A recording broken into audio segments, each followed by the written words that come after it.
Va vite falloir changer.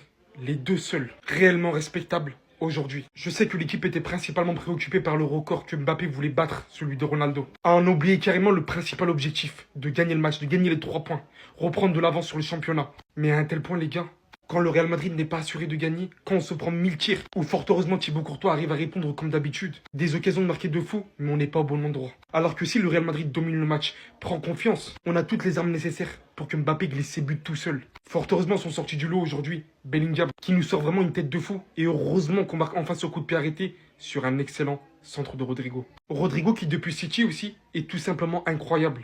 Il a créé la majorité des occasions dangereuses durant la première et la deuxième période. Et de toute façon, on n'en est jamais venu à douter de leur collectif. Mais là, aujourd'hui, heureusement que cette année est terminée et que Mbappé n'a pas d'autre record en tête. Maintenant, ce collectif, va falloir l'améliorer, le mettre en place pour de bon avec votre numéro 9. On veut enfin avoir du jeu, le vrai jeu du Real Madrid, parce qu'on voit actuellement. Parce que là, on est plus de ci qu'autre chose. On en a marre, en fait. Les matchs sont répétitifs. C'est pas ce qu'on veut. Il l'a fait. Mbappé qui tape la célébration de Ronaldo lorsque celui-ci égale le record qu'il a tant cherché depuis des matchs. Il est fou en fait. Personne ne va l'empêcher de vivre son rêve. 59 buts sur une année civile avec le Real Madrid. Égalé. Il a réussi à égaler la meilleure version de Cristiano Ronaldo. Que vous aimez ou pas. Statistiquement parlant, c'est affolant. C'est tout simplement un truc de fou, inimaginable. Malheureusement, j'en dirai pas autant de la tournure du match. Je suis très content de ce qu'il est capable de réaliser et à quel point il vit son rêve. Mais aujourd'hui, tout le monde a compris pourquoi il ne sera jamais Ronaldo. Vous savez l'amour que je porte pour lui, hein. Mais aujourd'hui, le match du Real Madrid, dans un match où on est autant en difficulté, à partir du moment où on n'a pas une grande avance, ce jeu aussi personnel n'est pas permis. Ce jeu qui peut nous coûter le match n'est pas permis. Des joueurs qui ont tout fait pour essayer de le faire marquer, c'est pas permis. On oublie le principal objectif qui est de gagner le match, d'obtenir les 3 points. Beaucoup vont me voir comme un rageux et je sais quand on parle de ce genre de choses, je sais comment ça se passe. Encore une fois, je me répète, je suis très content pour lui. Mais je suis aussi content que ça en ait terminé pour cette année. Parce qu'il y avait vraiment des joueurs qui jouaient uniquement pour lui aujourd'hui et c'était un désastre. Victoire, et je pense qu'on va retenir que ça, parce que la manière, waouh. La manière, waouh, je suis pas d'accord. Alors, il y a des individualités qui m'ont plu là, au niveau des attitudes. L'attitude de Thibaut Courtois, c'est le premier que je vais évoquer. Très très bon match, parce que sans lui, on se fait probablement égaliser, voire on peut prendre 2 buts. Par la suite, je tiens à noter quand même le match de Jude Bellingham qui s'est battu sur tous les ballons sur le plan défensif, parce qu'offensivement, c'est complètement différent. Par contre les gars, n'hésitez pas à me donner la force sur YTB, je veux sortir le débrief dans quelques minutes. Abdé, ça va toi, dans le bien. Contre toute attente, il y a un élément qui m'a pas déçu. Voilà, on va pas non plus dire qu'il a fait un bon match. Fran Garcia, il a été plutôt potable dans ce match-là. Rodrigo a été très bon dans sa deuxième période. Il a été bourré de percussions. Ça n'a pas été le plus mauvais lors de la première mi-temps. Mais vraiment, ce qu'il faut changer, c'est ça. Voilà, Heusen, Rudiger et Asensio claquaient nul, 0 le match. L'animation offensive au milieu de terrain, elle est mauvaise. Il n'y a pas de créativité. Comme d'habitude, on va vous dire à chaque fois la même chose. En fait, avec le Real Madrid, j'ai l'impression que je me répète. C'est pour ça qu'au final, je ne suis pas heureux. Toi, va te faire voir. Voilà, comme ça, c'est clair. Tu rentres au foot, t'es trop fort. Toi aussi, va te faire voir. Comme ça, c'est clair. Tu rentres au foot, t'es trop nul. Et toi, en fait, va te faire voir une deuxième fois. C'est pas humain d'être fort comme ça. Victoire du Real 2-0, bah ouais. Alors oui, certes, on devait s'y attendre à cette victoire, ils étaient favoris. D'ailleurs, c'est ce que VisiFoot a dit, hein, 45% de victoire. Vous savez, VisiFoot, c'est l'intelligence artificielle qui calcule les probabilités selon les formes des équipes. Donc je m'y attendais, je me suis dit, ils ont 45% de gagner. Mais au vu de la physionomie, ils doivent pas gagner. Ces Vis ont été meilleurs qu'eux. Après, quand tu rates autant devant la cage, tu peux pas t'étonner d'avoir que 33% de chance de victoire contre une équipe dégueulasse comme le Real Madrid. Au bout d'un moment, ils ont trop raté. Lui, il commence à m'énerver, il retrouve son niveau. Je vous jure, il commence à m'énerver. Il a joué 10 minutes à gauche, il a été plus dangereux que Vinicius. Bon, après, vous me direz, tu m'aurais mis à gauche, j'aurais été plus dangereux que Vinicius aussi, au vu du match que Vinicius a fait. Mais il est passé à gauche, premier ballon touché, limite penalty provoqué. Qui a d'ailleurs permis à Mbappé d'égaliser Cristiano. Autant de buts que Cristiano sur une année civile au Real. Là, il faut applaudir Kylian. Et l'information hypante de ce match, c'est que la série continue.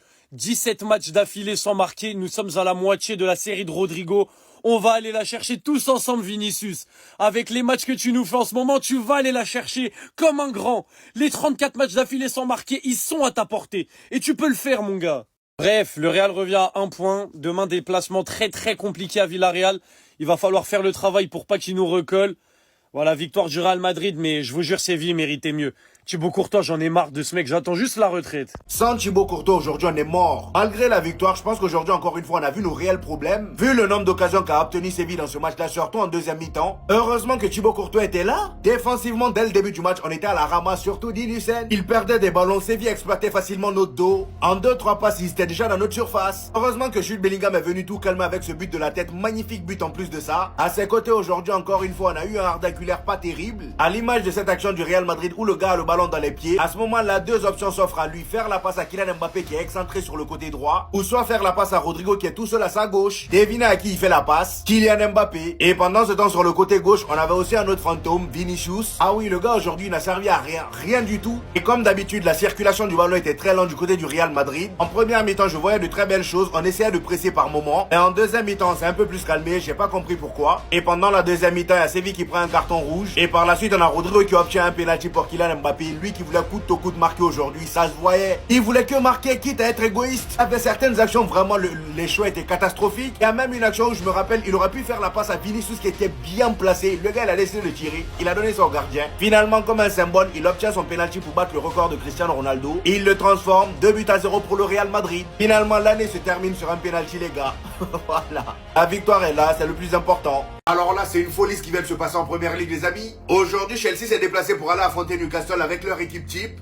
Esteban Williams était absent. À leur arrivée, dès la 4e minute, Walter les a souhaité bienvenue. Il reçoit un centre en provenance du côté droit. Malgré qu'il était bien marqué par Chalobah, ça ne l'a pas empêché d'aller mettre son pied sur ce ballon. La balle est ensuite contrée, ça revient sur lui, il la met dedans. Et quelques minutes plus tard, à la 19e minute, la même action se produit, mais cette fois-ci sur le côté gauche. Walter encore une fois dans la surface, reçoit un centre du côté gauche. Il réussit à s'échapper du marquage de la défense et encore une fois vient mettre le pied. 2 buts en l'espace de 20 minutes, les amis. Et clairement, comme on peut le voir, la défense de Chelsea était à la ramasse. Walter se promenait tranquillement, regardez le boulevard qu'il laisse. Heureusement pour Chelsea, à la 48e minute, ils obtiennent un coup franc. Un coup franc bien lointain à 30 mètres. Et étant donné que c'est le capitaine Reece James qui s'en a occupé, c'était un penalty. Il l'a tout simplement mis dedans à 30 mètres. Et juste après ce magnifique but, Chelsea était déterminé à aller chercher le match nul. À la 65e minute, João Pedro reçoit un dégagement de son gardien. Le ballon vient sur lui pendant que la défense de Newcastle avait totalement déserté. Il contrôle le ballon, direction les cages, et pendant ce temps, le dernier défenseur de Newcastle était déjà mort. Le gars se fait dépasser par João Pedro. Pedro arrive devant le gardien, et vous savez très bien ce qui suit. Il le met dedans. Est-ce que vous voyez la qualité des buts, s'il vous plaît? C'est juste une folie, les amis. D'autant plus que là, Chelsea a sur une mauvaise série de résultats en première ligue. Même si leur dernier match, ils ont gagné 2-0 face à Everton,